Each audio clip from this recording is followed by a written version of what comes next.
Well, it's October, and as we talked about last month, this year in our rhythms, we're going to be settling down into one passage, just looking at, okay, how do we live this out? I want to remind you of that passage. It's found in Galatians chapter 5, and it says this: "But the fruit of the Spirit is love, joy, peace, forbearance, kindness, goodness, faithfulness, gentleness, and self-control. Against such things there is no law."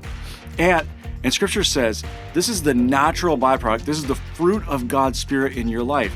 And as we move through this month, we're going to be looking at one of those each month, beginning with this first one, love.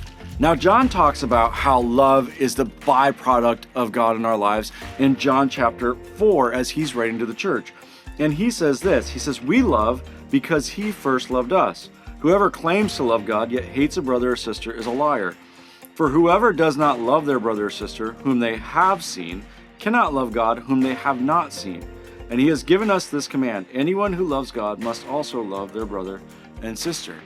And so John's writing to the church and he says, it's actually, love is so much a byproduct, is so much a natural outworking of God in your life, that if you don't see it in your life, you're not being honest with yourself about whether or not God is in your life, whether or not God's love is being poured into your life, because it's a natural byproduct. When he's part of your life, when the Spirit is active in your life, you're gonna love.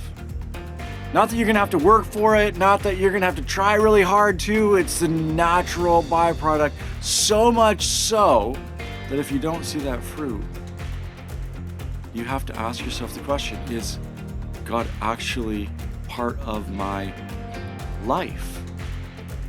And so as we sit in this passage this month, I just encourage you, one, to soak in his love, because we can't love unless he loves us first. That's the source of our love.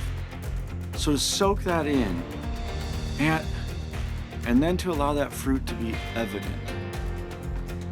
Not because you try harder, but because you draw close to him, because you allow him to be active, you listen to, you act on his voice in your life.